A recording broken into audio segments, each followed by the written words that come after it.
Bonjour à tous, merci d'être là. On a un vaste sujet aujourd'hui à explorer ensemble, l'harmonie masculin-féminin. Je pense qu'on pourrait y passer des siècles. D'ailleurs, depuis la Chine ancienne, le yin et le yang, ça fait longtemps que ces notions se promènent dans nos imaginaires. On va essayer d'être un peu dans la prospective, puisqu'on essaye d'inventer avec l'Université de la Terre et Psychologie Magazine, dont je fais partie, on va dire un monde meilleur, en toute humilité. Et ce débat est là pour nous éclairer sur la différence des sexes, le rapport au genre, les inégalités. Donc c'est un débat à la fois très vaste, très contemporain. Je lisais il y a quelques jours dans les journaux que 2 entreprises, pour la première fois en France, ont été condamnées parce qu'elles ne respectaient pas l'égalité salariale homme-femme. Il y a eu tous les débats sur le genre, autour de l'homoparentalité, et puis ce combat féministe qui renaît là récemment avec les Femmes. Donc voilà, c'est une question très très vaste. On va essayer de l'éclairer plutôt sous un jour, j'allais dire concret. Évidemment, ça renvoie à des notions philosophiques, mais notre envie ici à tous, c'est d'essayer d'avancer, d'essayer de mettre en lumière des bonnes pratiques, des exemples à suivre, des modèles qui peuvent nous inspirer pour tendre vers un monde où l'harmonie entre les hommes et les femmes sera encore un peu plus belle. Voilà. Donc je vous présente mes invités. À ma droite, Sylvie Nicole. Sylvie est directrice générale Beauty Care d'un très très gros groupe qui s'appelle Henkel. Elle nous racontera un petit peu, Henkel France en l'occurrence, un petit peu comment sa vision de l'égalité, de la parité, ce sont des notions un peu différentes qu'on essaiera d'éclairer, et puis son propre parcours de femme de pouvoir, savoir un petit peu comment elle aussi, elle a brisé le fameux plafond de verre dont on entend tout le temps parler sans savoir très très bien ce que c'est. Donc elle nous racontera tout ça. À ma gauche, Muriel de Saint-Sauveur, directrice de la diversité du groupe Mazars, grand groupe international également, qui a publié un livre plein d'espoir, vraiment un livre inspirant qui s'appelle « Un monde au féminin serait-il meilleur ?» Donc elle pose la question, donc j'espère qu'elle aura une réponse avec nous aujourd'hui, et qui a rencontré une centaine de femmes impliquées dans des responsabilités à différents niveaux dans une 50aine de pays du monde, je crois. Donc tout ça aussi pour élargir un peu ce débat au-delà de nos frontières. Et puis Jean-Claude Kaufmann, j'allais dire qu'on ne présente plus, pardonnez-moi, mais il est chroniqueur à psychologie, donc on se connaît bien, et qui est évidemment sociologue, directeur de recherche au CNRS, fin observateur de nos comportements quotidiens et qui a l'art de donner du sens aux détails. Merci d'être là à tous. Et je voudrais démarrer... nous avons aussi, je ne les présente pas, mais qui sont parmi nous, des étudiants qui ont préparé aussi des questions à qui je vais donner la parole dans un instant, des questions à nos intervenants. Et évidemment, sentez-vous libre dans la salle d'intervenir quand vous le souhaitez pour faire une réflexion, poser une question à nos invités. Merci encore d'être là. C'est très agréable de voir qu'un samedi après-midi, on se réunit sur un thème aussi porteur de controverses aussi, et on espère d'espérance. Donc, j'ai une première question à chacun de mes invités. Ce n'est pas une question piège, mais je n'aimerais pas être à leur place quand même. Selon vous, Sylvie, le meilleur est-il à venir ? Bonjour à tous. Oui, selon moi, le meilleur est à venir. Tout d'abord parce que je suis d'un naturel plutôt optimiste. Donc, je veux croire que c'est le cas. Ensuite, parce que depuis 15 ans que j'évolue maintenant dans le monde professionnel, j'ai vu les choses évoluer. J'ai vu des choses changer. Et puis enfin, quand je vois le monde qu'il y a dans cette salle aujourd'hui, et quand je vois qu'il n'y a pas que des femmes, mais qu'il y a aussi des hommes qui sont venus s'intéresser au sujet, je me dis que oui, le meilleur est certainement à venir. Merci beaucoup. Muriel ? Certainement, je ne vais pas répéter ce que ma voisine vient de dire, mais le meilleur est forcément à venir. D'abord, le meilleur sera à venir lorsque une femme ne sera pas discriminée parce qu'elle est née femme. Ça, ce sera quand même la première chose. Et ce sera une égalité entre les deux sexes. Le meilleur est à venir parce que dans mon entreprise, qui est un groupe d'audit et de conseil qui s'appelle Mazars, nous sommes en train de travailler sur la parité. Et petit à petit, les esprits changent. De 9% de femmes dirigeantes, nous sommes passés à 14%. Donc moi, je suis aussi optimiste, sinon je ne serais pas là. Je n'aurais pas fait ce livre où j'ai rencontré 100 femmes, et je vous en parlerai tout à l'heure, qui ne souhaitent pas un monde au féminin, mais un monde d'égalité. Donc je pense que le meilleur est à venir, et c'est pour ça que nous sommes tous là ici, aujourd'hui, réunis. Jean-Claude, notre homme. Oui, alors l'homme de service, déjà je marche sur des œufs, j'ai envie de me faire tout petit, et puis en plus je suis porteur d'un message. Est-ce que j'ai le droit d'être un petit peu moins optimiste? Tout à fait. Oui, oui, le meilleur est à venir. Oui, le meilleur est à venir, ça c'est tout à fait certain, notamment parce que dans les têtes, dans les mentalités d'aujourd'hui, ça s'est installé comme une évidence incontournable. L'égalité entre les sexes, l'absence de discrimination, faire qu'enfin nous arrivions dans cet horizon ultime de la démocratie où tous les individus sont égaux, quelle que soit leur appartenance de genre. Donc cette idée se renforce.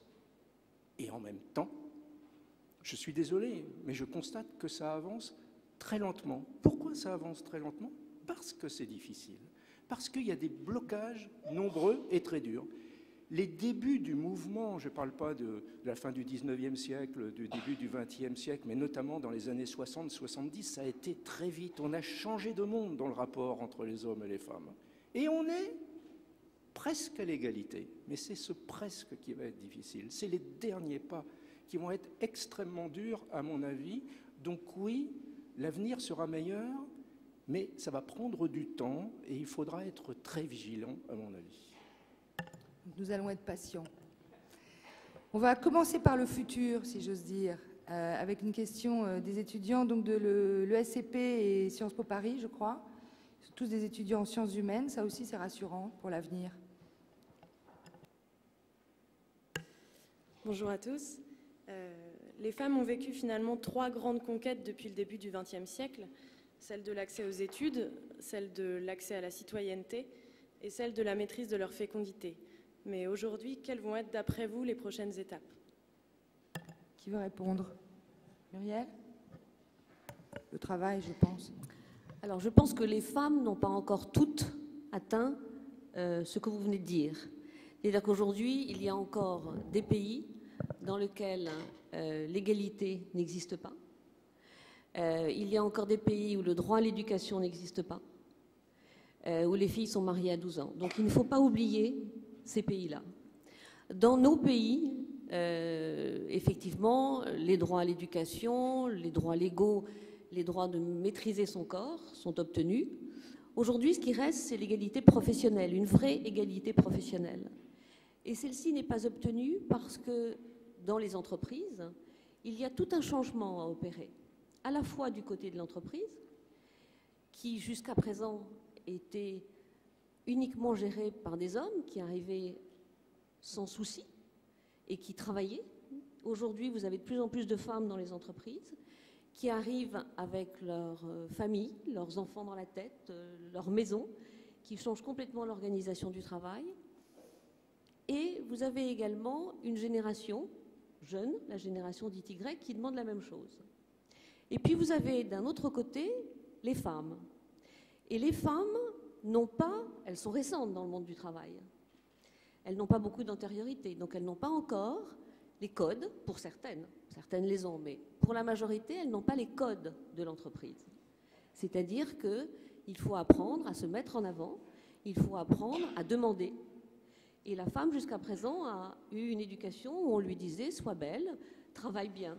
Alors elle pense que si elle travaille bien, on va lui donner le job. On ne lui donnera jamais si elle ne le demande pas. Donc il y a toute une éducation de la femme également pour qu'elle comprenne les codes de l'entreprise et qu'elle puisse atteindre les postes de direction qui sont normalement autant pour elles que pour les hommes. Donc je résumerai grossièrement en disant la conquête du pouvoir, puisque c'est aussi le pouvoir politique, le pouvoir économique. Jean-Claude, du côté du futur. Oui, par rapport à la question, effectivement, il faut serrer. Si on prend scolaire et travail, par exemple, la progression des femmes a été fulgurante sur la question scolaire. Si on prend les chiffres, les femmes réussissent mieux à l'école et aujourd'hui réussissent mieux que les garçons. Les filles réussissent mieux que les garçons à l'université. Pas aussi bien, mieux. Excepté une ou deux filières basées sur les mathématiques, comme Polytechnique, etc. Mais il faudrait creuser pourquoi, parce qu'il y a une auto-censure d'un certain nombre de femmes par rapport à ça, etc. Mais en moyenne, c'est extrêmement net. Elles réussissent mieux dans les études. Et le début de leur engagement dans le monde du travail, ça se passe bien aussi. Ça se passe bien. Et puis, à partir d'un moment, ça se gâte un peu. Il y a un déroulement de carrière qui va légèrement plafonner. Je m'excuse, c'est le fameux plafond de verre. On y revient, mais le plafond de verre, c'est ça. C'est pourquoi, alors que les ressources culturelles, les atouts sont là, même meilleurs que ceux des garçons, il y a un moment où ça plafonne. Alors il faut regarder du côté des entreprises. Est-ce qu'il n'y a pas quelques discriminations, des vieux stéréotypes qui traînent? Alors oui, il y en a encore. Il y a 2 entreprises récemment là, qui ont été condamnées. Il y a encore des discriminations. Mais attention à ne pas s'acharner uniquement sur l'univers de l'entreprise. Parce que là, nous sommes dans un problème où il y a une interconnexion de facteurs très divers qui arrivent de toutes parts et qui se concentrent ensemble pour produire cette inégalité. Et dans ces critères très nombreux, il y en a un dont on parle rarement, qui est d'une importance politique cruciale, c'est le fonctionnement du couple. Ça a l'air tout bête. La famille. Ça a l'air extrêmement bête, cette chose-là, le fonctionnement du couple et de la famille. Alors, au début, le couple, il n'y a pas trop de problème. Il est très léger. L'entrée en couple, aujourd'hui, on ne sait pas si c'est pour une histoire qui ne va pas trop durer longtemps ou se prolonger dans la durée. Donc, l'équipement est très léger. Il y a très peu de choses qui sont faites dans la maison. La plus grosse tâche ménagère, au tout début, c'est la vaisselle, par exemple, pour donner un ordre d'idée dans les jeunes couples. Et là, les jeunes hommes, il y a une bonne volonté, comme je l'ai dit tout à l'heure. Il y a une relative motivation. Ils peuvent s'essayer à faire un petit peu de gestes ménagers. Ils vont passer un coup de balai, par exemple. Alors ça troublerait un psychanalyste, mais leur style est très arrondi souvent aux hommes. Ils oublient un petit peu les angles. Alors je prends juste ce petit détail qui a l'air de rien, mais on pourrait multiplier par tous les détails. Et souvent la jeune femme qui est là, ça peut l'irriter un petit peu, cette manière de faire. Elle peut dire, oui, mais c'est fait sans être fait. Et elle va reprendre le balai dans les mains. Et c'est souvent comme ça, par un contraste des manières de faire, que petit à petit, il y a une inégalité qui va s'installer. On pourra y revenir, mais c'est un processus très progressif qui a des explications profondes et qui, d'un seul coup, saute d'un pas, s'aggrave quand arrive le premier bébé. Et encore plus le deuxième bébé. Et là, on voit des couples, alors là, il faut redonner les chiffres, parce qu'on les a oubliés, dit non, mais c'est en train de changer. C'est en train de changer. Dernière étude de l'INED, 80% des tâches ménagères effectuées par les femmes. Et quand on dit 80%, c'est un minimum, parce que c'est uniquement le temps passé aux tâches un petit peu manuelles. Mais si on prend en compte, on n'arrive pas à le mesurer ça, mais si on pouvait mesurer la charge mentale, c'est-à-dire qui a dans la tête tous les petits problèmes qui peuvent arriver à l'enfant, on va voir que l'inégalité est beaucoup plus grande. Donc il y a une mécanique à l'intérieur du couple et dans l'installation des familles aujourd'hui qui fait que l'inégalité se réinstalle. Et là-dessus, on n'a pas de prise. On ne peut pas imposer par décret l'obligation que les hommes fassent la vaisselle à partir de maintenant. C'est impossible, parce qu'il y a un principe qui est supérieur à l'égalité entre hommes et femmes, c'est le principe de la liberté individuelle et de la démocratie. Dans l'univers privé, on a le droit de faire ce que l'on veut, on n'est pas en couple pour se mener la guerre entre hommes et femmes. Donc on trouve un équilibre qui n'est pas vraiment une harmonie, où il y a un homme qui fait un certain nombre de choses, il s'occupe du bébé, par exemple, ça l'intéresse beaucoup, la cuisine le dimanche, etc. Un certain nombre de choses, et la femme qui fait l'essentiel. Et à partir de là, comment voulez-vous que la carrière continue à se dérouler vers le haut, notamment dans des sphères de responsabilité, où il faut avoir surtout l'esprit disponible. C'est une question surtout d'esprit disponible. Si on pense à la petite maladie de l'enfant, à ce qu'il va avoir à faire en rentrant, etc., ça va être extrêmement difficile, sauf si on arrive à s'organiser. Alors il y a des femmes qui arrivent à le faire, on en a 2 exemples ici, alors j'aimerais presque des témoignages. On va demander à Sylvie comment elle s'organise. Alors moi je vais être un peu en contradiction avec mes 2 collègues du jour, hein, si je puis me permettre. Parce que, effectivement, d'un point de vue professionnel, et pour revenir aussi sur votre question, mademoiselle, moi, ça fait 15 ans que je travaille, j'ai jamais été en souffrance en tant que femme dans l'entreprise. J'ai la chance de travailler dans une entreprise, Henkel en France, qui vit une très belle égalité entre hommes et femmes, avec une stricte répartition à 50% des postes à responsabilité entre les hommes et les femmes. Donc je ne suis pas une exception dans cette entreprise. C'est vraiment une culture d'entreprise qui est extrêmement forte et installée et dont je bénéficie au même titre que d'autres de mes collègues féminines. Et puis par ailleurs, Jean-Claude, j'ai aussi la chance d'avoir un mari qui partage. Donc je ne vis pas dans le monde de oui-oui, mais aussi pour vous dire que ça existe, qui partage les tâches du quotidien, avec 3 enfants notamment. Alors évidemment, c'est pas, je ne vais pas dire que tout se fait dans la facilité, parce que le couple est un travail de chaque jour et la famille aussi, mais c'est possible. C'est possible, je pense, à partir du moment où il y a beaucoup de confiance, beaucoup de communication, et je dirais que c'est vrai finalement dans l'entreprise comme dans le couple. Moi aussi, j'ai failli disparaître du monde de l'entreprise à un moment donné. Dans cette période que vous évoquez, l'arrivée des enfants, 3 enfants en bas âge, un job à responsabilité, je me suis posé beaucoup de questions sur la difficulté à tout faire en même temps. Et si je n'ai pas disparu, c'est non seulement parce qu'il y avait une culture d'entreprise forte de soutien envers les femmes, parce que j'ai eu la chance d'avoir des managers masculins aussi, donc pas que féminins, qui m'ont encouragée pour ne pas me retirer de la vie professionnelle. Et puis parce que j'ai eu aussi la chance d'avoir un mari qui ne souhaitait pas m'avoir à la maison à plein temps, qui souhaitait m'avoir en entreprise.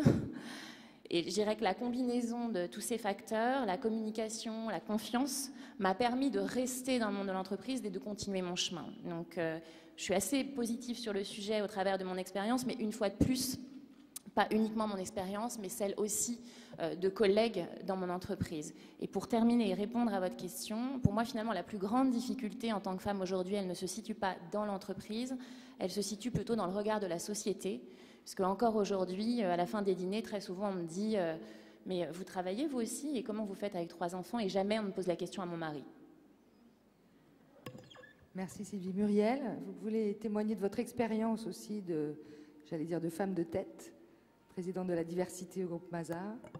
Alors personnellement, j'ai pas eu de problème. J'ai aussi choisi un mari qui me soutient et j'ai été soutenue par des présidents. Mais je me rends compte, par rapport à ce que vous dites, que toutes les entreprises ne sont pas encore si bienveillantes aujourd'hui et que malheureusement, dans les stéréotypes que nous véhiculons et dans le sexisme qui est véhiculé dans les entreprises, on présage de ce que va être la femme. Donc au lieu de la laisser choisir ce qu'elle a envie de faire, on pense que, sous prétexte qu'elle va faire un enfant, elle va moins travailler, sous prétexte qu'elle va en faire 2, elle ne va plus jamais voyager. Donc il y a ces a priori qui sont très forts dans les entreprises, contre lesquels nous luttons, puisqu'aujourd'hui, Najat Belkacem est en train de faire une étude sur le sexisme avec des entreprises. Donc justement, gouvernement, entreprises doivent travailler ensemble. Et ça, c'est très important, parce que quand on demande aux hommes dans les entreprises s'ils ont des problèmes, ils disent que non. Forcément, ils ne s'en rendent pas compte, et c'est probablement souvent très honnête. Et ce sont les femmes qui doivent les exprimer. Donc nous, on est en train de mener des débats chez nous sur la parentalité, sur ce genre de choses, et on voit que les jeunes viennent et attendent une réorganisation du temps de travail. Donc je pense que ça n'est pas si simple. Je suis d'accord avec vous, il faut choisir son conjoint et il faut choisir les gens qui vous entourent, mais je pense qu'il y a un grand mouvement de société qui doit ensemble travailler pour que l'image que nous ayons de la femme dans l'entreprise ou du couple, si je reviens vers Jean-Claude, évolue. Peut-être une autre question des étudiants. Bonjour. Moi, je me demandais quel vous semble aujourd'hui, en 2013, le plus grand déséquilibre homme-femme, et si on doit faire un lien avec l'avenir, essayer de voir si ce plus grand déséquilibre est amené, selon vous, à perdurer. Bon, je crois qu'on a un tout petit peu répondu à la question. Si je synthétise sous l'autorité de nos invités, le travail, le pouvoir économique et le couple. C'est surtout que tout est relié. Hein. tout est relié. Il y a des choses qui sont très visibles. Si vous prenez la représentation politique, on dit oui, là, tous les débats sur la parité, là c'est évident, c'est insupportable. Pourquoi il faut équilibrer, il faut qu'il y ait plus de femmes au gouvernement, dans les conseils municipaux, etc. C'est extrêmement visible. Et en plus, on peut avoir une prise. Hein, d'où les débats sur la parité, on peut avoir une prise. Dans les entreprises, c'est un petit peu plus difficile, mais on peut avoir une prise aussi, intervenir. Et effectivement, on avancera pour que ce monde de demain soit meilleur. On avancera qu'à la condition qu'il y ait une certaine mobilisation quand même. Ça, c'est tout à fait, vous l'avez exprimé, mobilisation dans le couple pour que l'homme participe un petit peu, mobilisation de la société. Et pour qu'il y ait mobilisation, attention, il faut prendre conscience qu'on n'y est pas encore arrivé. Si on a l'impression qu'on y est presque, et puis que ça va se passer tout seul, que les jeunes maintenant sont super bien, avec la nouvelle génération, ça va se faire tout seul, c'est là que ça risque de prendre encore plus de temps.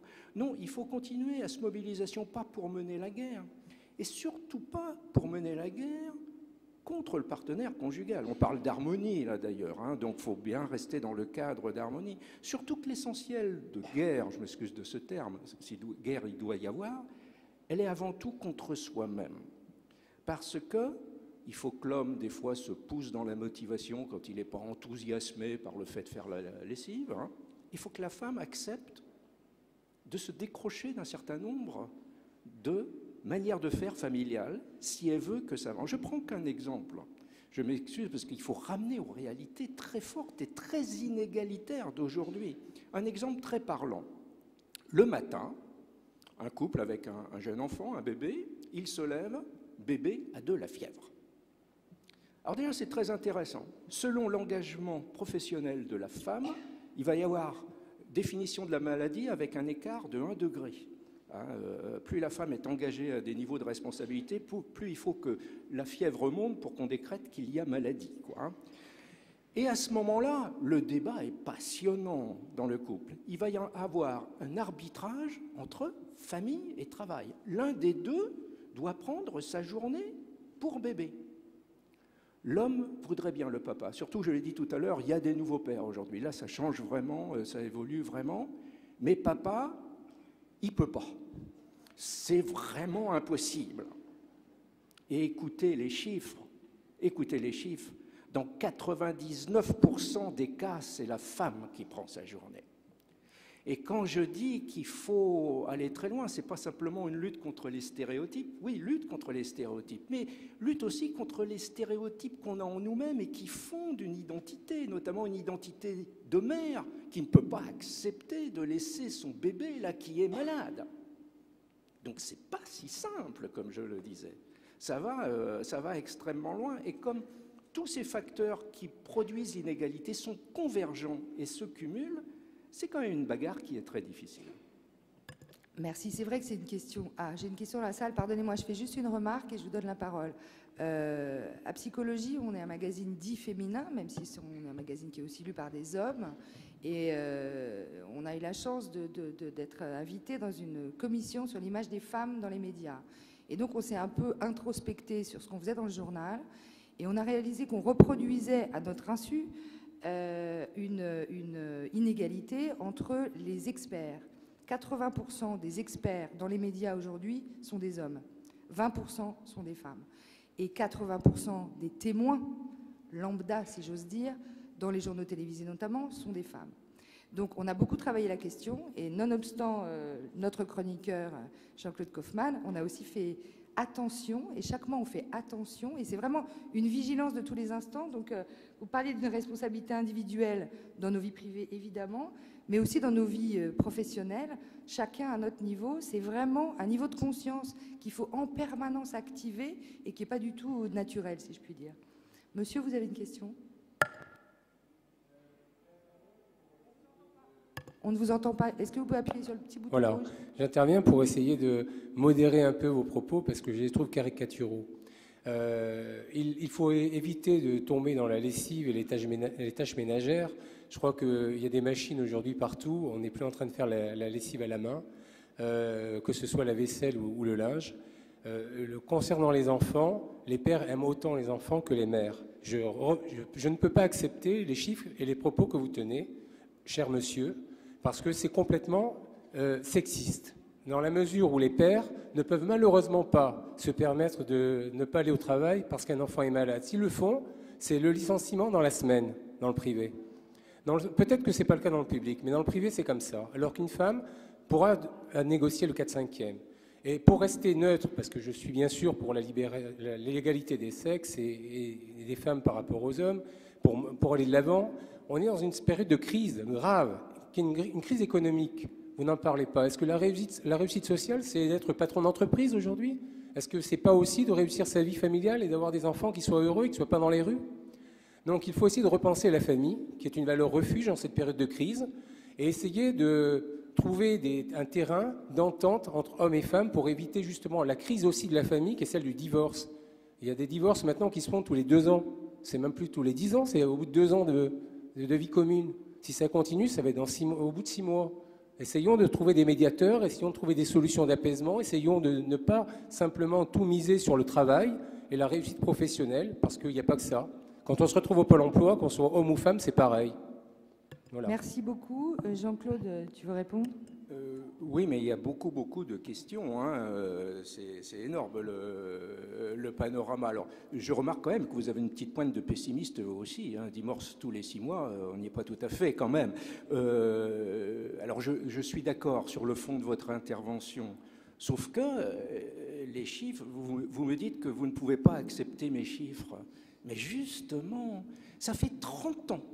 Ça fait 30 ans, j'ai l'impression de rabâcher, que je me bats en répétant tout le temps la même chose, en disant, vous croyez qu'on approche de l'égalité, mais on en est très loin, extrêmement loin, notamment dans les rapports familiaux. Oui, vous avez raison, les pères aujourd'hui sont très proches des enfants, très proches des bébés, ont envie de s'en occuper, ne comprennent pas ce qui se passe après un divorce, par exemple, quand ils n'ont pas la garde des enfants. Ils ne comprennent pas parce qu'ils étaient extrêmement proches des enfants, mais avec leur manière de faire.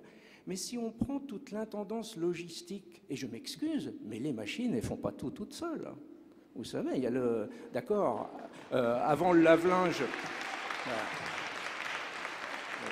Et je vous donne juste un exemple.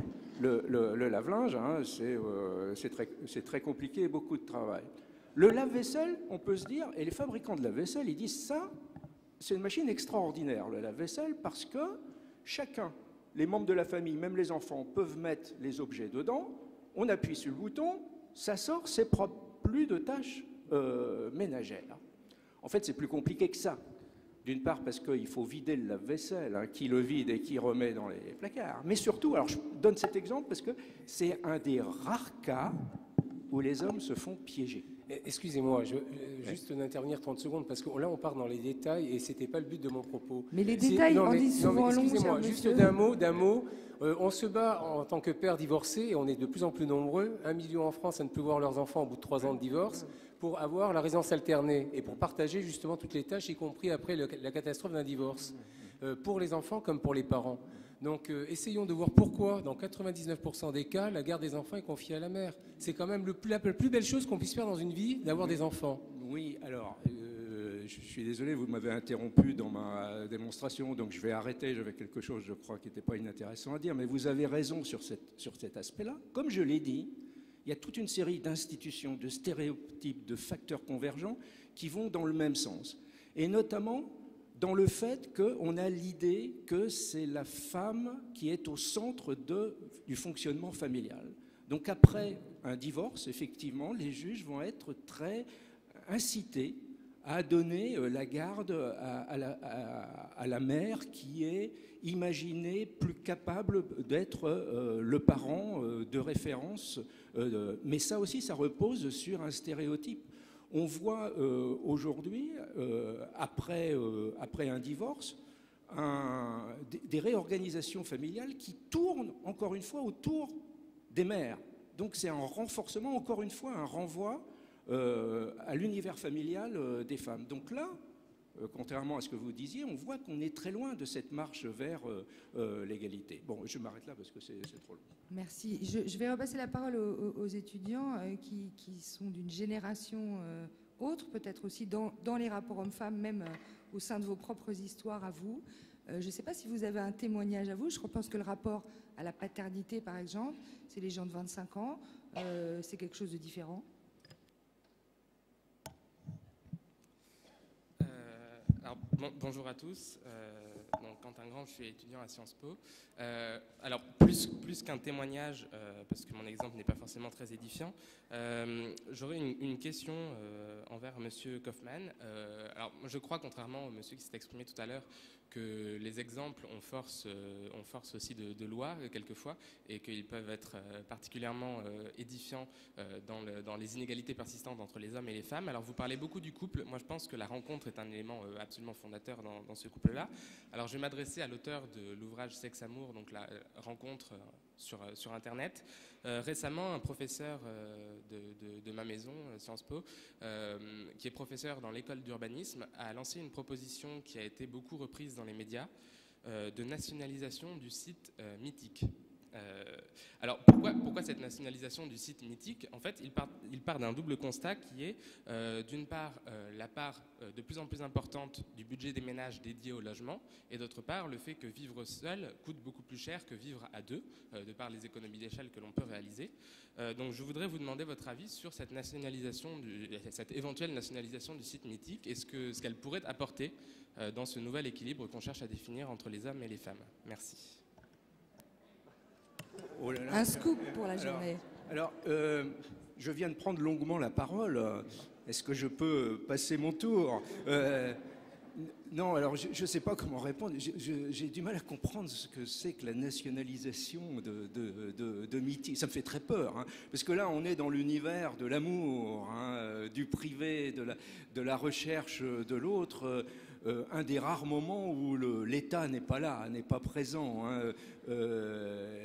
Alors je ne sais pas ce que vous entendez sur la question. Ce qui est vrai, c'est que même dans ce domaine, je serai très bref, hein, même dans ce domaine de la rencontre amoureuse, il y a encore des stéréotypes. Il y a encore des stéréotypes. Je prendrai un seul exemple. Je m'excuse de ne pas me faire critiquer en prenant le fait que je prends des détails divers. Mais tout se ramène à cette question d'inégalité sans cesse. Sur la toile, pas seulement sur les sites des rencontres, mais sur des sites divers aujourd'hui, cette toile est utilisée par un certain nombre d'hommes comme un territoire de chasse sexuelle, de drague. De manière un petit peu généralisée, ce qui a le don d'agacer un certain nombre de femmes qui disent « mais pourquoi nous ?» Alors là, encore une illustration du fait qu'on est très très loin de l'égalité. Pourquoi nous, on n'a pas le droit de faire ça? Chasser sur la toile pour trouver des rencontres, je ne dis pas que c'est un objectif pour un monde meilleur, hein, mais c'est quelque chose qui se passe, simplement pour avoir droit à une rencontre pour le plaisir, comme le font les hommes. Et les hommes qui font ça leur apportent à la limite un certain nombre de bons points. Hein. Ce sont des donjons, des séducteurs, etc. Et une femme qui fait ça, très vite, sur la toile, elle va recevoir un certain nombre de qualificatifs très péjoratifs que je ne reprendrai pas ici, mais qui vont lui coller à la peau. Encore un autre exemple. Je ne dis pas que les femmes souhaitent majoritairement faire ça, mais il y en a un certain nombre, c'est très net aujourd'hui, qui veulent au moins essayer une fois pour voir et pour se prouver quelque chose, et un peu agacés du fait que les femmes n'ont pas le droit de faire ça alors que les hommes ont le droit de le faire. On pourrait prendre comme ça un certain nombre d'illustrations dans des domaines très divers, les tâches ménagères, la sexualité, etc., où être un homme et être une femme, c'est pas encore exactement la même chose aujourd'hui, et ça, la liste des droits et des possibilités est très inégale de part et d'autre. Alors le problème aussi, semble-t-il, en vous écoutant, c'est qu'on est toujours dans la double polarité. Un homme qui doit aider sa femme, par exemple, qui se comporte comme la vision qu'on a de l'homme, un chasseur, et une femme qui se comporterait comme un homme. Je me souviens d'Édith Cresson, je crois, qui avait dit « On aura atteint la parité le jour où une femme stupide sera Premier ministre ». C'était quelque chose dans ce genre-là. Comment on peut lutter, comment on peut réinventer plutôt les traits de caractère, j'allais dire les valeurs qu'on attribue depuis la nuit des temps au masculin, au féminin. Il y a des sociétés où je pense elles sont beaucoup plus souples ou évolutives que dans les nôtres. Muriel, peut-être, si vous avez rencontré beaucoup de femmes à travers le monde, est-ce que vous avez vu quelque part un endroit où les femmes ne seraient pas des faux hommes et où les hommes ne seraient pas obligés de devenir des femmes? Alors, je pense que quand on aborde ce sujet, il faut repartir de cette fantastique anthropologue qu'on a entendue ce matin, pour certains d'entre vous, si vous étiez là à 11h, Françoise Héritier. Françoise Héritier explique très bien comment le monde est organisé de manière binaire. Vous avez toujours un plus et un moins, un beau et un moche. Et dans cette illustration, les valeurs masculines ont toujours été vues comme les valeurs fortes, nobles, et les valeurs féminines comme les valeurs moins fortes, mineures. Et jusqu'à présent, dans le monde, on a mis en valeur ces valeurs masculines comme étant celles qui étaient importantes, enrichissantes. Aujourd'hui, on est dans un monde qui a complètement changé, qu'on le veuille ou pas, c'est comme ça, c'est un monde ouvert, et ça, les femmes du livre que j'ai interviewé sont toutes en train de demander un monde ouvert avec une éducation à savoir vivre ensemble. Donc on est dans ce monde ouvert. Les valeurs que nous demandons, ce ne sont plus les valeurs de l'époque industrielle, des valeurs de force. Ce sont des valeurs au contraire d'empathie, d'apprendre à travailler ensemble, de générer de l'empathie. Et ça, ce sont des valeurs féminines. Ça n'est pas pour autant que les femmes vont être meilleures. Simplement, elles ont aujourd'hui ces valeurs en majorité. Et ce qu'il doit changer dans notre vision, c'est que les hommes puissent aussi exprimer leurs valeurs féminines. Ce que l'on ne vous a pas appris en général et ce que l'entreprise n'a pas non plus poussé à faire. Donc je pense que c'est ça l'évolution, c'est que l'égalité entre les valeurs soit reconnue et que chacun d'entre nous accepte les valeurs que nous avons. Moi, j'ai des valeurs masculines, peut-être plus que d'autres. Je conduis comme un mec, me dit mon mari. Eh bien, j'assume très bien et j'en suis ravie. Et ce n'est pas pour autant que je me sens un homme. Donc, il faut qu'on rééquilibre ceci. Et ceci n'est pas l'homme est comme ça ou la femme est comme ça. C'est, je crois, les valeurs. C'est très compliqué, notamment par rapport quand on exerce un pouvoir dans une entreprise, au bon sens du terme, quand on a des responsabilités. Est-ce que vous pensez qu'il y a une façon, Sylvie, féminine d'exercer le pouvoir ?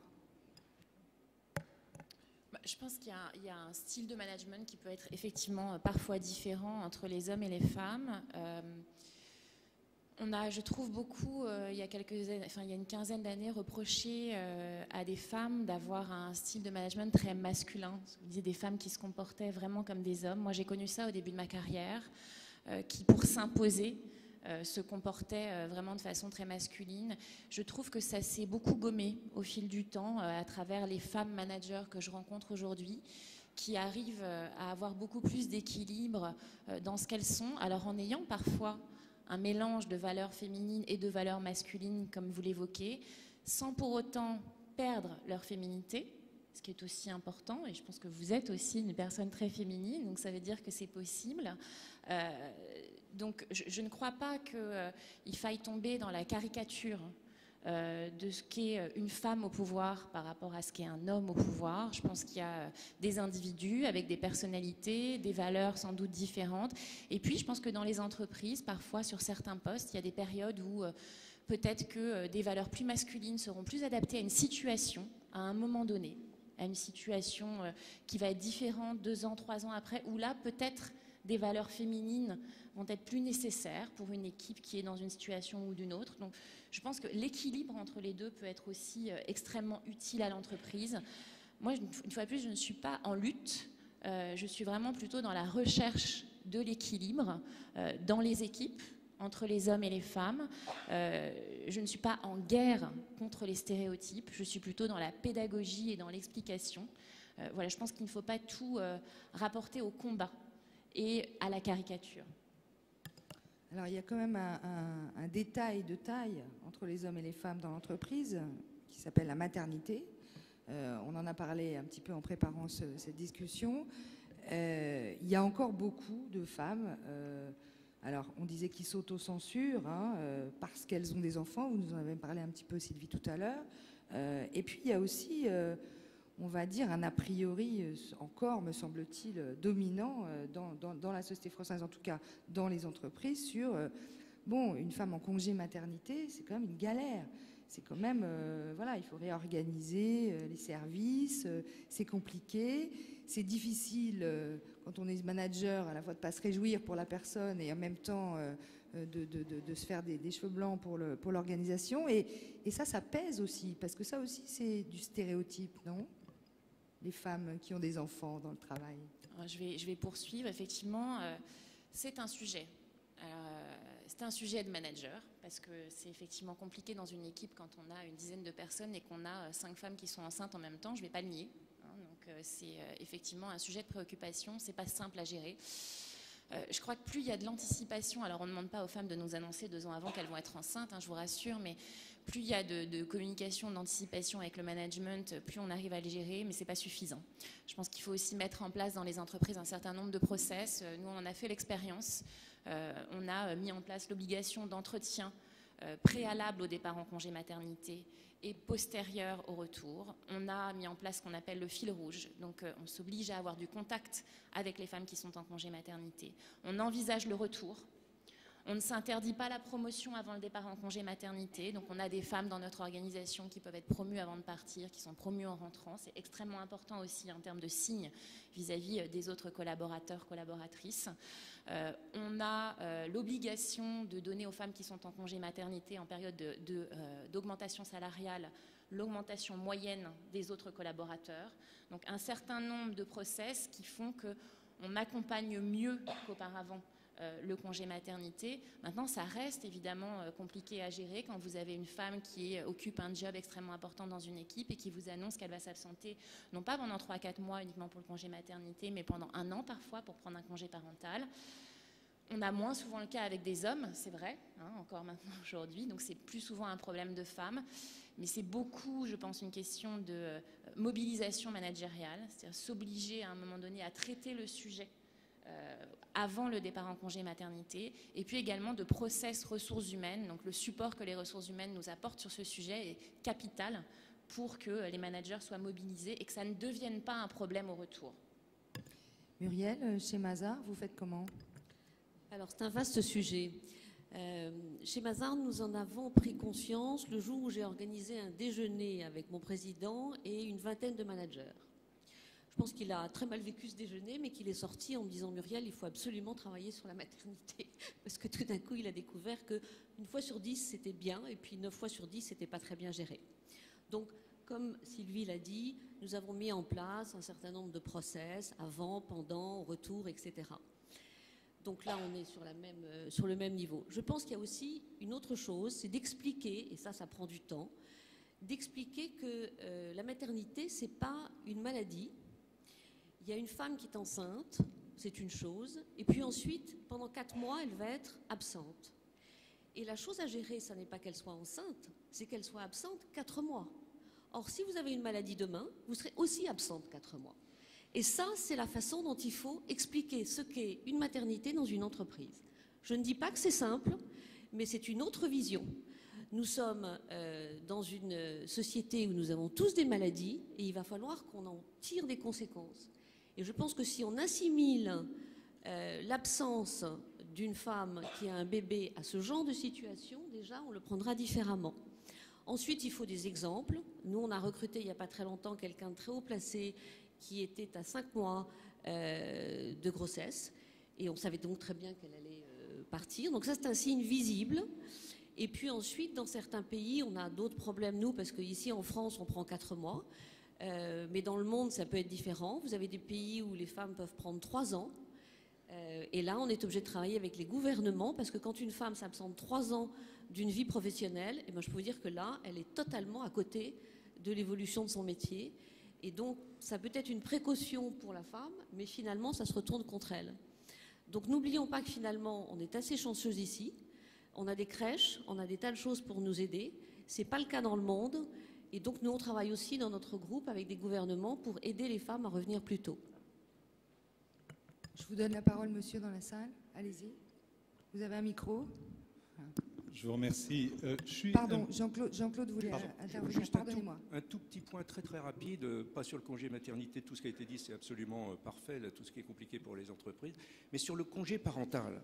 Sur le congé dit parental, hein, parce qu'on sait bien, bon, ça a peut-être changé avec les dernières lois là, qui passent, mais que ce sont les mères qui prennent ce congé-là. Il y avait la question tout à l'heure sur la crise qui est très dure et le désir de s'inscrire dans la famille, dans le cocon familial qui est très fort. Tout ce qui est lié à la famille aujourd'hui, les valeurs montent dans tous les sondages d'opinion. Donc il y a un désir qui est très net de rallonger les congés parentaux aujourd'hui. Or là, c'est un point où, je m'excuse, mais je suis l'oiseau de mauvais augure, mais ça ne se passe pas très bien après le congé parental pour retrouver sa place et le déroulement de carrière dans les entreprises aujourd'hui. C'est très compliqué pour les entreprises aussi, c'est très très compliqué, mais on est là typiquement dans les questions pas simples, mais qu'il faut arriver à traiter pour qu'on avance ensemble. Monsieur ? Je dois dire que je suis un petit peu frustré par le débat parce que on parle beaucoup des problèmes de la place des femmes au travail, qui est un problème réel, constant, sur lequel il y a eu quand même passablement de progrès au cours des dernières années, tant sur le plan législatif que sur le plan des comportements.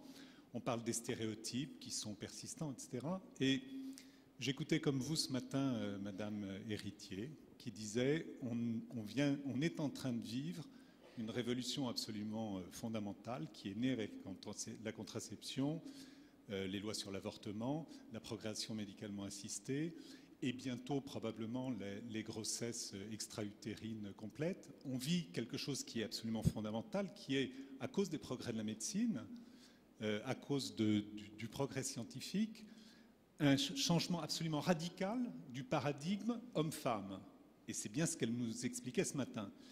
Et la question que je vous pose, sur laquelle je n'ai pas de réponse, mais si on doit réfléchir sur qu'est-ce qui va se passer, quels sont les motifs d'espérer, etc., je pense que tout ça, c'est des améliorations. Tout ça, on le fait, on essaye de le faire, on se pose des questions, c'est difficile, le management des maternités, le ménage, la vaisselle, tout ça. Mais on est en face de quelque chose qui est absolument radicalement différent, fondamental, c'est que les femmes, aujourd'hui, ont la totale maîtrise de leur sexualité et de l'enfantement. Ce sont elles qui, dans le monde d'aujourd'hui, choisissent ou pas d'avoir un enfant. Et les hommes, là-dedans, ils n'ont plus grand-chose à dire. Ils peuvent contribuer éventuellement, mais probablement de moins en moins. Et je pense que ça va introduire quelque chose de fondamentalement différent dans les rapports hommes-femmes. Et les vieux paradigmes, les stéréotypes, ils vont voler en éclats, comme ils sont en train de voler en éclats par... Moi, je vois le recul de l'âge au mariage, quand il y a mariage, qui était dans ma génération plutôt de l'ordre de 25 ans, autour de 25 ans, et qui est en train d'aller de plus en plus vers les 35 ans, le recul de l'âge du premier enfant, etc. Ce sont des bouleversements absolument fondamentaux. J'ai l'impression que dans notre débat, c'est comme si ça n'existait pas et qu'on était encore sur les débats que j'ai entendus, réentendus depuis 10 ans, 15 ans, 20 ans. Quelqu'un veut répondre ? Alors, je fais juste une remarque. Il y a un psychanalyste qui s'appelle Serge Effès qui a publié un livre il y a peu de temps qui s'appelle « Le nouvel ordre sexuel ». Et je pense que même chez les psys, les sociologues, Jean-Claude, tu nous diras, aujourd'hui, personne ne sait vers où nous allons en termes d'identité masculine et féminine. Et ce qu'on sait, c'est qu'il y a un vrai bouleversement. Son livre s'appelle « Le nouvel ordre sexuel ». Mais en fait, il décrit un grand désordre et une redéfinition permanente des rôles. Mais les nouveaux modèles, on ne les a pas. Les nouveaux modèles, c'est à nos enfants de les inventer. Et c'est dans le quotidien, pardonnez-moi, j'y reviens, mais que tout ça s'incarne. Évidemment, on peut faire des débats anthropologiques sur l'avenir des hommes et des femmes. Mais dans la réalité, ça s'incarne, ça, ces changements, ces bouleversements. Le problème, c'est qu'on ne sait pas. Et je pense que quelque chose qui nous fait peur, qui fait peur à beaucoup, qui crée aussi dans certains endroits effectivement des discriminations, parfois des violences. On est ce terme de guerre des sexes, hein, j'entendais Sylvie, évidemment, on n'a pas envie d'un combat, on a envie d'une harmonie, on a envie d'une complémentarité, on a envie de quelque chose entre hommes et femmes qui soit plus doux que ce qu'on a connu. Mais il faut savoir que parallèlement à ce nouvel ordre sexuel qui s'écrit, j'allais dire presque à notre insu. Je ne sais pas comment on peut agir dessus. Il y a encore des réalités. Il y a encore, par exemple, un autre livre très grand public qui s'appelle Vénus et Mars et qui fait un carton et qui véhicule tous les stéréotypes sur les hommes savent lire les cartes routières et les femmes sont bavardes, des choses de ce genre. Donc il y a encore beaucoup, beaucoup de travail, évidemment dans la réflexion, dans la prospective, mais aussi sur le terrain, dans la réalité. Jean-Claude, tu veux dire un mot ? Oui, moi je veux bien, parce que vous avez tout à fait raison sur le fond, et bien sûr Françoise Héritier, dont il a été déjà fait mention, a raison. Françoise Héritier qui explique très bien toute l'histoire longue d'où on vient. On parlait tout à l'heure des valeurs féminines et masculines. Alors, quand on essaie de les définir, on a beaucoup de mal, d'ailleurs, parce que de faire la liste, parce qu'on a des idées comme ça, la communication, l'affectif, du côté féminin, la hiérarchie, le commandement, du côté homme. Mais enfin, dès qu'on veut préciser, on a un petit peu de mal. C'est parce que, en fait, sur le fond, ça n'existe pas, les valeurs masculines et les valeurs féminines. Ça a existé dans l'histoire, et ça, Françoise Héritier le montre très bien, c'est ce qui a fondé les premières sociétés. Les premières sociétés ont été fondées sur des modèles culturels d'opposition entre l'univers masculin, les symboles c'était le feu, la guerre, l'univers féminin, les symboles c'était plus l'eau, d'où les tâches ménagères qui ont suivi, etc. Deux univers culturels qui ont marqué les esprits. La différence des valeurs féminines et masculines, s'il y a, est beaucoup moins liée à la biologie. Il y a un tout petit peu de biologie là-dedans. Il y a un petit peu de biologie qui a défini ces deux grands systèmes symboliques qui ont marqué nos sociétés. Donc c'est ça qui est à la base des stéréotypes. C'est toute cette histoire différentielle. Et par rapport à ça, nous entrons, vous avez raison, dans une révolution totale. Un changement de paradigme, on peut appeler ça comme on veut. Quel est le cœur de cette révolution ? C'est que nous passons d'un système où les individus étaient définis par leur appartenance de genre, qui définissait une manière d'être. Les hommes, c'est ceci, les femmes, c'est cela. Et ils doivent s'accorder de manière complémentaire. Et on rentre dans une nouvelle société, mais on ne sait pas comment et vers où on va aller, où on est d'abord une personne qui a le droit, la possibilité, le pouvoir d'inventer sa vie à sa manière. Une personne qui après, accessoirement, va être homme ou femme et se comporter, mais avec un espace d'invention identitaire infiniment plus large. On se dégage des identités définies par le genre. Et ça, c'est très compliqué, très déstabilisant. Et j'en reviens, il y avait la question sur la crise tout à l'heure, au fait que nous sommes un petit peu insécures en ce moment, où nous avons besoin de nous rassurer, de nous repérer. Et on se repère, il y a une montée actuellement des valeurs traditionnelles, des valeurs familiales traditionnelles, et y compris une montée des identités de genre, une petite remontée des identités de genre, parce que c'est plus sécurisant. Donc en même temps, cette révolution qui est en cours, elle est compliquée et elle ne se mène pas de manière linéaire, c'est avec des hauts et des bas historiques. Et alors juste un dernier point, quand même, je suis désolé, à chaque fois que je parle des tâches ménagères, c'est moi qui ramène ça. On me dit non, arrêtez avec ça, on veut des grandes questions, et puis on a marre, c'est fini ces histoires-là. Non, pour moi, c'est la grande question politique. C'est la plus grande aujourd'hui. Merci. Oui, allô ? Muriel, je vous donne la parole dans la salle ensuite. Muriel voulait intervenir, je crois, à un niveau plus mondial. Excusez-moi. Oui, je voulais ajouter une vision un peu mondiale de la question de monsieur. Aujourd'hui, on a plein de niveaux dans le monde. On a une déconstruction de nos rôles dans les pays dits démocratiques où la religion n'a pas le poids par rapport à la politique. Ce sont nos pays. Et dans les pays du Nord, nous sommes en pleine recherche du genre. Et nous sommes un peu au milieu. Et puis, vous avez des pays comme les pays du Maghreb où vous avez une régression. Et où là, les femmes se font maintenant agresser dans la rue parce qu'elles ne sont pas voilées. Vous avez aussi des pays comme les pays ex-communistes, comme la Russie, où vous pensez que le communisme avait apporté une égalité des droits entre les hommes et les femmes. Et en fin de compte, ils ont totalement gommé cette partie d'égalité. Vous avez une régression totale d'un machisme très dur. Vous avez dans ces pays des hommes qui vous regardent en vous disant « Vous savez, nous sommes différents physiquement, les hommes et les femmes. Pourquoi serions-nous égaux ?» Et lorsque vous discutez un petit peu plus profondément avec ces personnes, vous voyez que les femmes dans ces pays-là savent qu'elles ont un capital beauté, alors elles le monnaient pour trouver des hommes riches. Lorsque vous leur dites Mais la virilité, ça se retrouve dans l'argent? Elles vous répondent bien sûr. Sinon, l'homme, c'est quoi? Ça sert plus à rien. Vous avez ça aujourd'hui.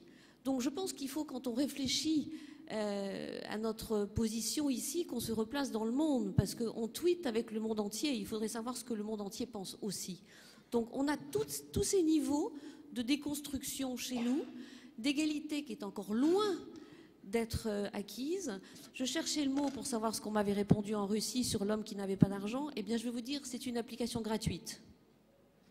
Donc, messieurs, si vous n'avez pas d'argent, vous êtes une application gratuite en Russie. C'est ça aujourd'hui le monde. Il y avait des questions dans la salle, je crois.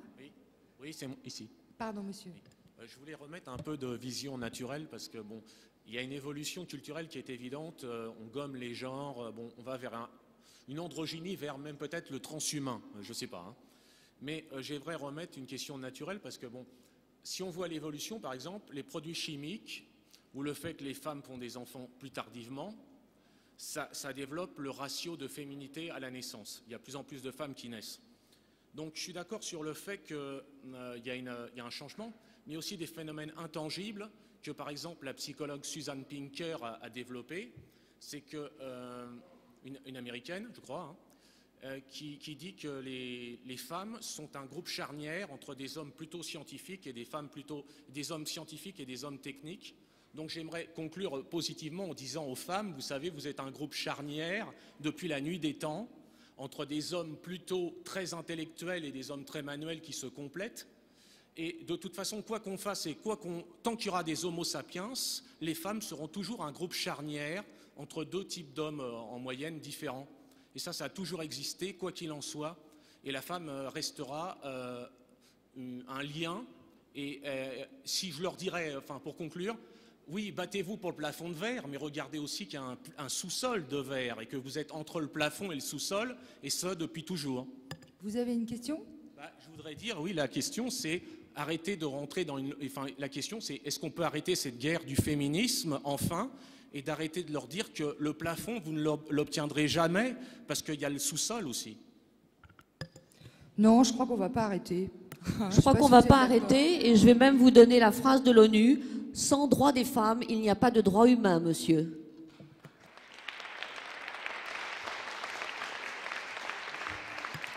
Madame, vous avez une question là-bas, je vous vois. Alors, c'est d'abord et avant tout un témoignage. Née en 60, j'ai vécu l'égalité de l'école. Donc, effectivement, j'étais un individu avant d'être une fille. Et en 80, quand je suis entrée dans le monde du travail, là, il y avait effectivement une différence. J'étais une femme et bon, j'avais moins de droits que les hommes, malgré le fait de demander, malgré le fait de me positionner, malgré le fait de m'affirmer. Donc ça, c'est déjà une chose. Ensuite, j'ai monté des formations de coaching de femmes.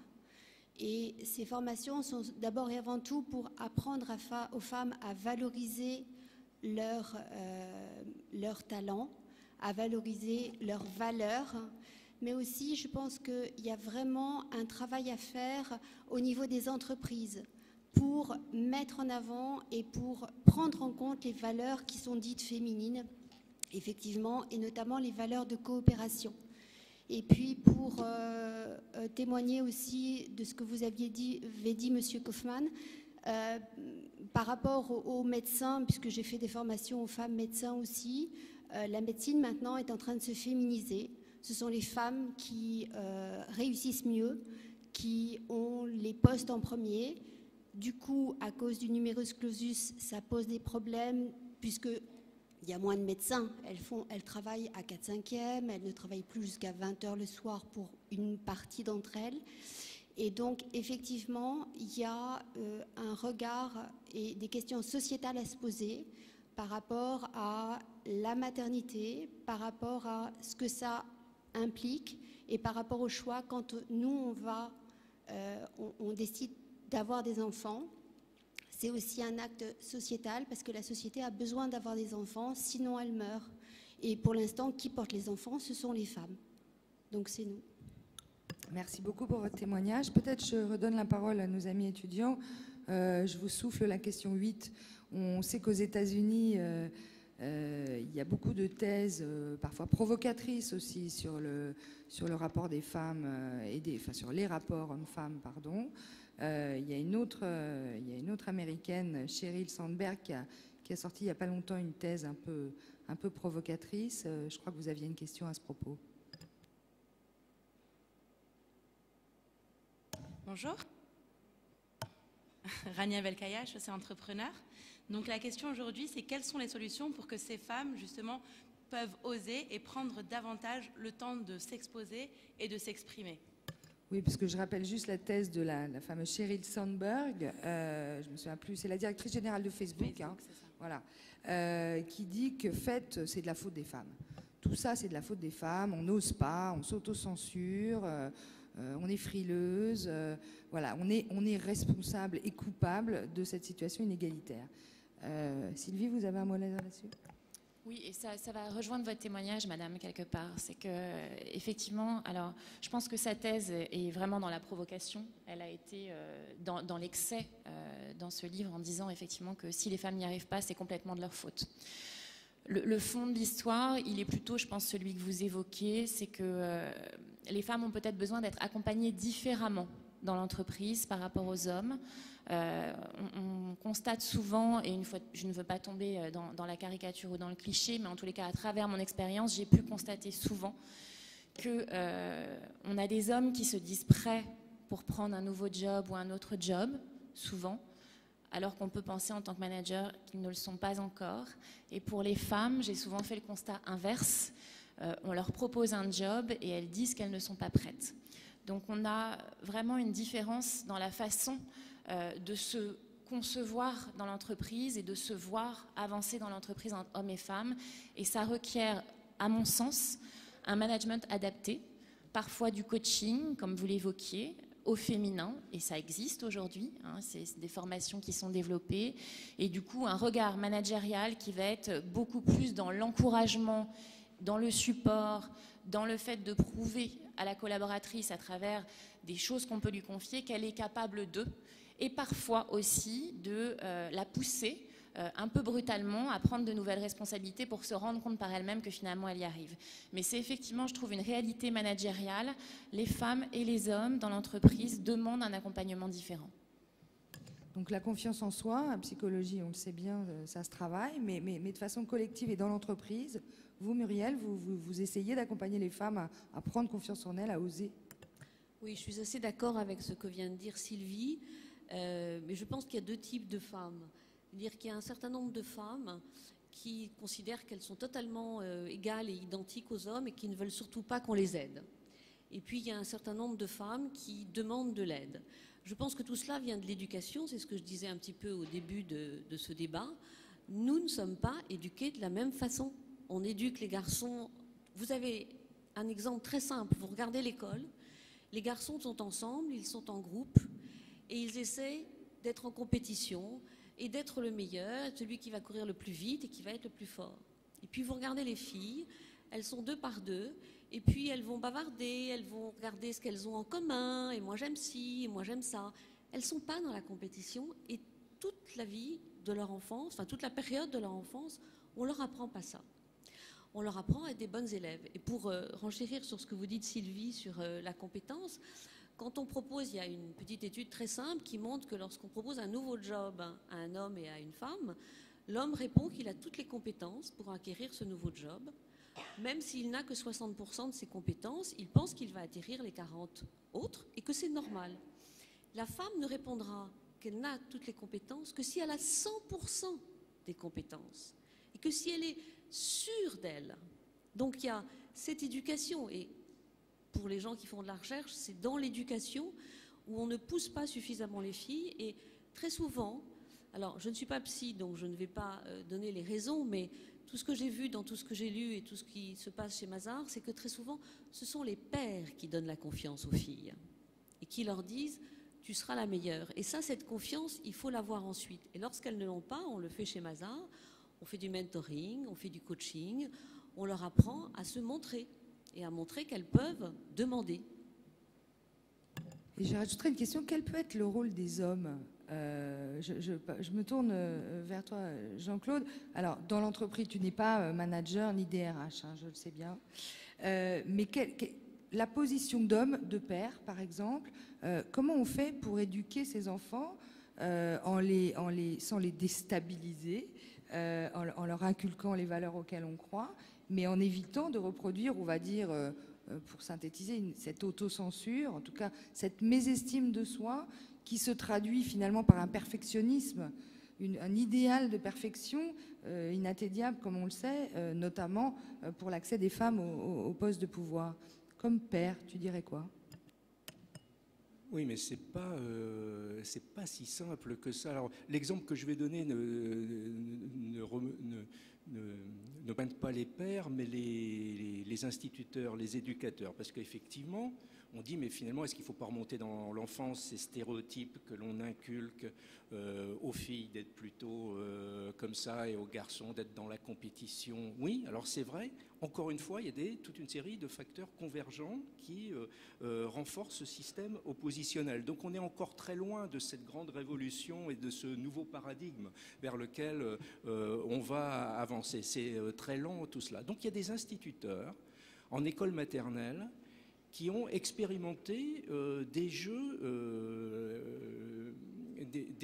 non marqués sexuellement, que les petits garçons et les petites filles jouent de manière mélangée, pas avec les petites poupées d'un côté et pas les camions de l'autre. Et ils se sont heurtés à la résistance des petits bouts de chou. Parce que les petits enfants aujourd'hui, ils sont dans ce grand mouvement sociétal où nous définissons nous-mêmes de plus en plus notre propre identité, où nous construisons nous-mêmes, nous définissons nous-mêmes qui nous sommes. Et ils ont cette injonction qui commence très tôt dans la vie aujourd'hui. Et ô combien c'est plus facile d'être au moins, déjà ça c'est gagné, un garçon ou une fille.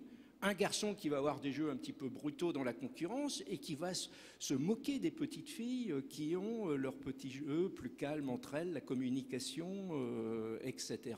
Donc dans cette mutation, hein, ce paradigme nouveau qui va vers la constitution de personnes autonomes, qui sont d'abord des personnes autonomes, nous en sommes très loin et ça commence dans l'enfance, ces résistances et le fait de se raccrocher aux identités de genre. Et c'est pareil dans la famille. Si vous êtes un jeune père et que vous avez une petite fille qui a envie de jouer avec des princesses et des petites poupées et que c'est ça son désir, son envie que vous ressentez, qu'est-ce que vous faites ? Vous n'allez pas lui dire « non, arrête, joue avec des camions ou avec des épées hein, ». C'est un petit peu compliqué cette chose-là. Ce qu'il faut voir, c'est distinguer l'objectif à long terme. Il faut qu'on avance non seulement dans l'égalité, mais dans cette mutation des valeurs. Le fait que nous ayons de plus en plus des valeurs partagées entre individus égaux, et puis le système de contraintes qui font que, d'ailleurs c'est toujours les individus les plus fragiles qui se réfèrent à des identités de genre très marquées, extrêmement marquées. Quand on est dans une situation de fragilité identitaire, on se repère. Il n'y a qu'à voir par exemple les hommes violents, etc. Ça c'est tout à fait net. Donc il faut faire avec ces situations, ces systèmes de contraintes et avancer pas à pas. Quand on a compris que c'est pas simple, on voit mieux le chemin qui a été parcouru. Et on voit mieux le fait que nous avançons, en fait. On voit bien la responsabilité parentale dans tout ça. Je vous donne la parole dans 2 secondes. Je me retourne vers nos amis étudiants qui avaient une question, je crois, sur leur univers des grandes écoles. La question 6, non, pardonnez-moi, 7. Non ? Sinon, je la formule pour vous. J'avais une question effectivement sur les mesures de discrimination positive dans l'enseignement supérieur. Alors je me suis renseigné un petit peu sur le sujet. Je voudrais pas essayer de faire croire ma grande culture.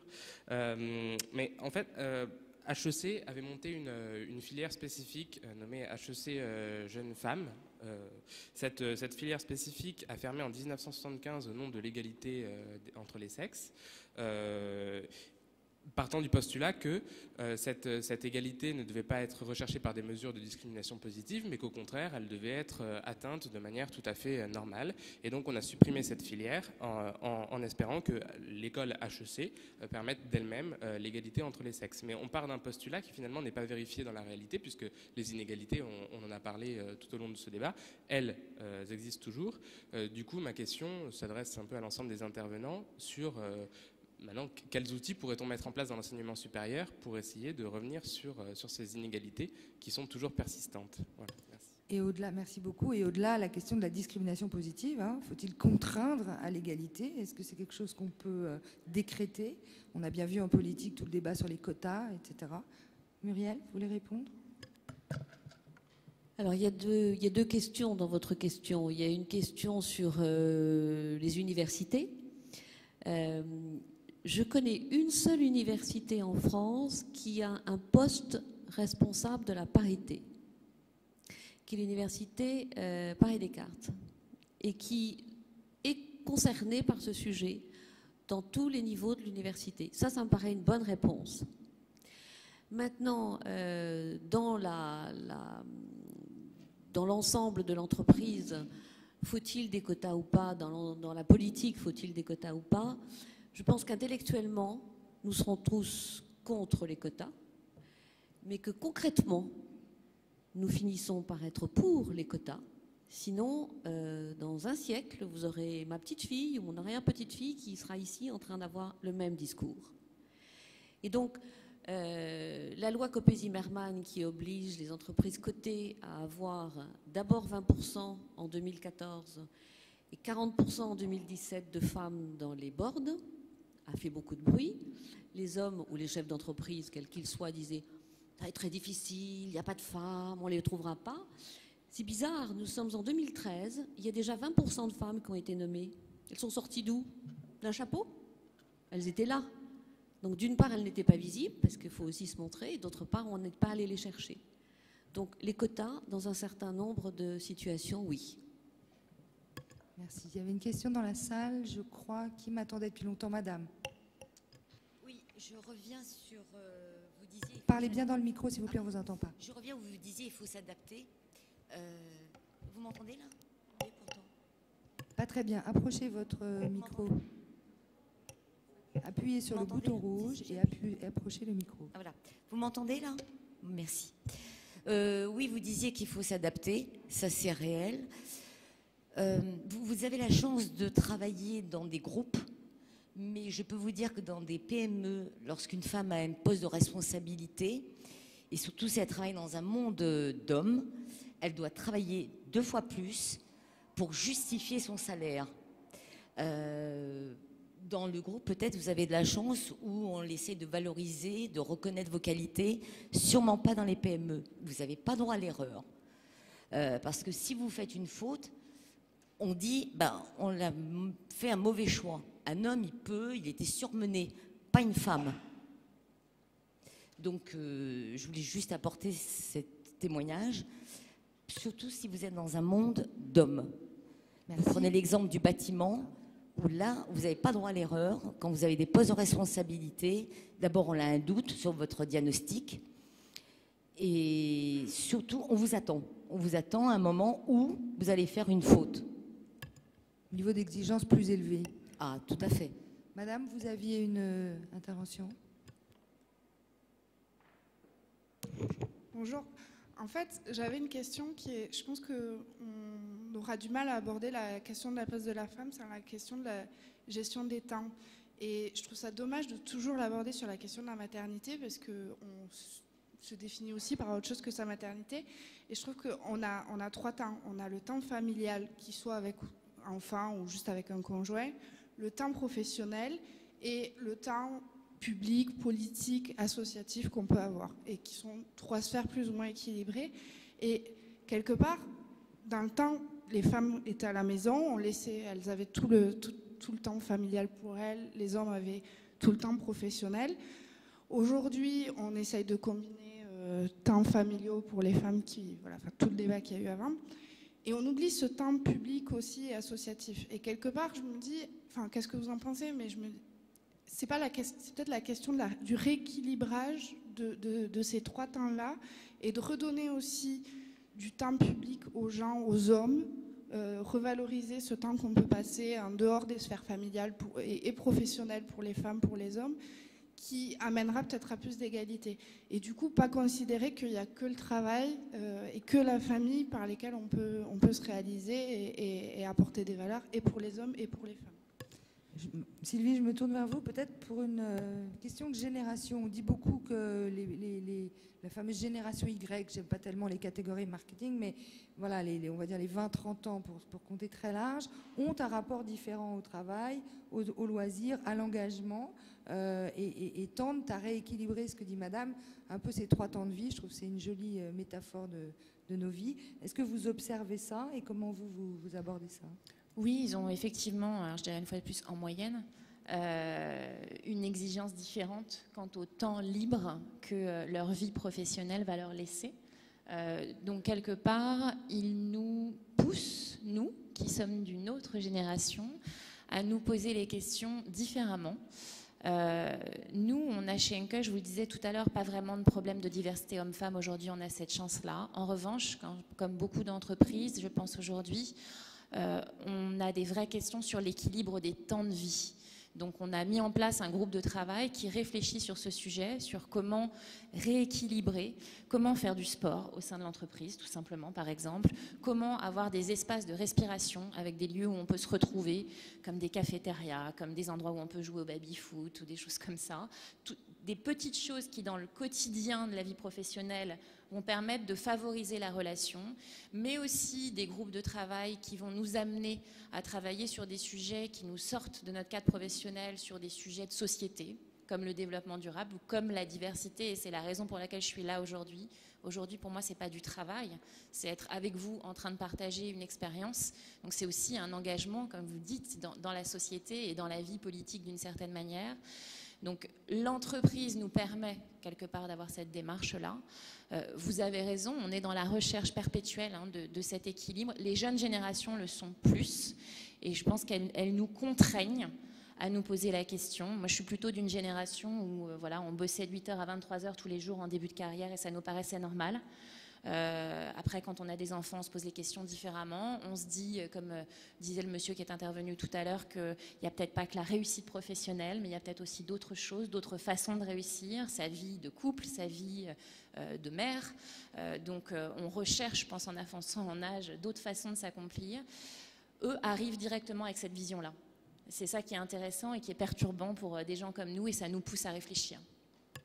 Muriel, vous disiez, vous avez fait une enquête chez Mazars sur ce sujet. Oui, parce que nous recrutons beaucoup de jeunes, et puis le sujet de la parité me passionne, et je voulais savoir ce que les jeunes en penseraient. Alors je suis comme Sylvie, c'est une génération qui n'a plus du tout la même exigence que la nôtre. La nôtre mettait en avant le fait d'être indépendant financièrement, et puis ensuite de passer du temps en famille, etc. Et eux mettent en avant en premier le fait d'avoir un équilibre de vie privée et professionnelle, ensuite de réussir sa vie, c'est-à-dire de faire quelque chose qui leur plaît, et ensuite d'être indépendant financièrement. Et vous pourriez me dire, tout cela est bien beau pour les pays riches. Eh bien non, tout cela vaut aussi pour les pays émergents, puisque nous avons fait une enquête chez Mazars dans 66 pays, et les petites différences viennent de la Chine, mais sinon, les demandes sont quasiment les mêmes. Donc il y a un changement total. Et puis il y a une autre chose, c'est que la façon de travailler va changer aussi. Je pense que les entreprises ne sont pas encore prêtes à ça, elles sont sur le chemin. D'ici quelques années, les études montrent que nous allons passer, alors peut-être pas tous les métiers, mais disons un certain style de métier, nous allons passer un tiers de notre temps au bureau, un tiers de notre temps à la maison et un tiers de notre temps dans un lieu extérieur qui pourrait être un café, une salle de réunion, peu importe. Ce qui va complètement changer nos façons de travailler. Ce qui fait qu'aujourd'hui, je pense qu'on est en pleine mutation. On n'a pas encore réussi à faire changer l'état d'esprit de nos dirigeants qui nous disent c'est la crise, il faut bosser, parce que c'est quand même ça aujourd'hui, soyons réalistes. Et puis en même temps, on a les jeunes qui arrivent et qui nous disent ouais, moi à 18h, j'ai un match de foot à regarder, donc ciao. Et après tout, pourquoi pas s'ils travaillent à 23h? Moi, ça m'est égal. Donc c'est un complet changement d'organisation et de vision de l'efficacité. Jean-Claude, tu voulais réagir? Oui, un petit mot. Alors oui, ce troisième temps, ça fait rêver, hein, le temps du travail, le temps de la famille, et puis le temps, alors vous dites, de l'engagement politique associatif. Alors, dans les budgets temps analysés par l'INSEE, tout ça est introduit dans ce qu'on appelle le temps libre personnel. Le temps libre personnel, on peut l'utiliser pour l'engagement associatif ou politique ou autre. Alors là, je suis désolé, mais si on prend les chiffres, alors là, l'écart homme-femme est colossal aujourd'hui. Hein, le temps libre des femmes est extrêmement réduit. Parce que développer le troisième temps, du temps personnel, oui, mais du coup, il faut réduire les autres. Il faut trouver le moyen de réduire les autres. Et c'est là que se pose le problème. Alors, nouvelle génération, je suis tout à fait d'accord avec vous, ce changement dans les mentalités qui est très très net, avec un ou deux petits bémols quand même.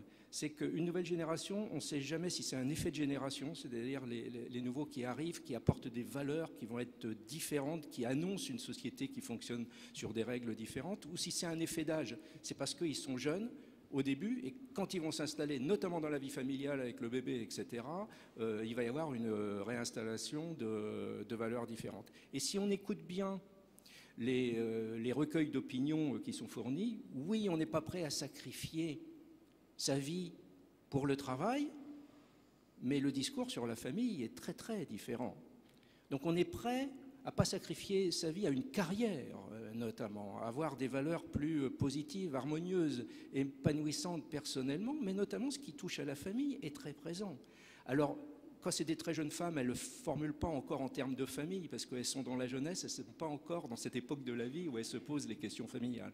Mais on peut suspecter très très fort que cette réorientation vers les valeurs familiales, ce puisse être les femmes qui s'y engagent, et que ce soit un nouveau facteur d'inégalité. Parce qu'on a parlé jusqu'à maintenant de l'héritage des inégalités dont il était très dur de se décrocher. Mais il y a également des facteurs nouveaux qui réenvoie à nouveau à l'inégalité, notamment le fait que les femmes se surengagent dans la famille. Il faut voir que les femmes ont une trajectoire historique ascendante, hein, notamment dans le monde du travail, on en a parlé, donc elles ont cette énergie hein, que l'on voit que dans, par exemple, leur posture corporelle, la manière d'être dans la société, et en famille, c'est pareil, ça bouge, ça déménage.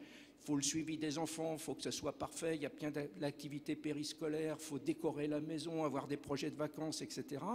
Et très souvent, dans les hommes que j'interroge, une des protestations les plus fortes, les femmes, c'est « mon homme, il m'agace parce qu'il fait ceci, ça, mais c'est mal fait, etc. » Et les hommes disent « mais ma femme, surtout le problème, c'est qu'elle me fatigue quoi, d'une certaine manière. Parce qu'elle a une énergie absolument folle. » Les femmes ont progressé dans l'entreprise, elles veulent continuer à progresser dans la famille, mais comme l'homme a un petit peu de mal à suivre dans tous leurs projets, eh bien, elles prennent en main, elles prennent en charge. Et ça, c'est un nouveau facteur d'inégalité parce qu'elles se surinvestissent dans la famille aujourd'hui. Alors, dans les 3 temps qui ont été distingués, j'ai très peur que le temps libre, personnel, pour le loisir ou l'engagement associatif ou politique continue à rester plus petit chez les femmes que chez les hommes.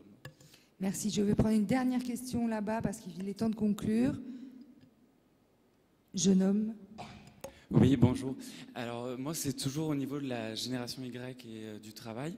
Donc, j'ai la chance de travailler en étant encore jeune, enfin, je suis jeune. Et ce que j'ai remarqué dans le groupe dans lequel je travaille, c'est qu'il y a encore de l'inégalité homme-femme, mais l'inégalité, elle est aussi... pour toute différence, c'est-à-dire qu'elle soit religieuse, orientation sexuelle, qu'elle soit aussi d'origine. Et je pense que le combat des femmes, c'est aussi, enfin le combat des femmes pour l'égalité, c'est aussi un combat qui est plus général, que tout le monde soit plus égalitaire dans l'entreprise. Parce que moi encore, il y a beaucoup d'hommes qui sont blancs, chrétiens, dans le groupe où je suis. Et vous parliez de la génération Y qui a des valeurs et des idées plus progressistes. Et qui dans l'entreprise bouscule et bouleverse un peu les idéaux qu'on a. Et je voulais savoir si en donnant plus de responsabilités et plus de place aux jeunes dans l'entreprise, ça ne serait pas plus facile pour les égalités de gagner plus de place. Même si moi pour ma part c'est quand même assez dur de faire entendre sa voix étant jeune.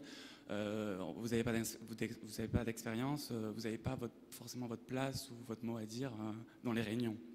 Merci beaucoup pour votre intervention. Je pense qu'on pourra faire un autre débat sur l'harmonie entre générations, parce qu'il est temps de conclure. En tout cas, je vous laisse la conclusion. Je crois que vous avez dit les choses de façon très juste. C'est pas qu'un problème de femmes, l'harmonie entre les hommes et les femmes. Moi, ce qui m'a frappé dans toute notre discussion aujourd'hui, c'est qu'on a beaucoup parlé de la place des femmes et assez peu, finalement, de la place des hommes, de leur peur, de leur vulnérabilité à eux, de leur croyance à eux. Donc, je vous propose qu'on se retrouve dans un monde meilleur pour en parler. Merci infiniment. Merci d'avoir été là.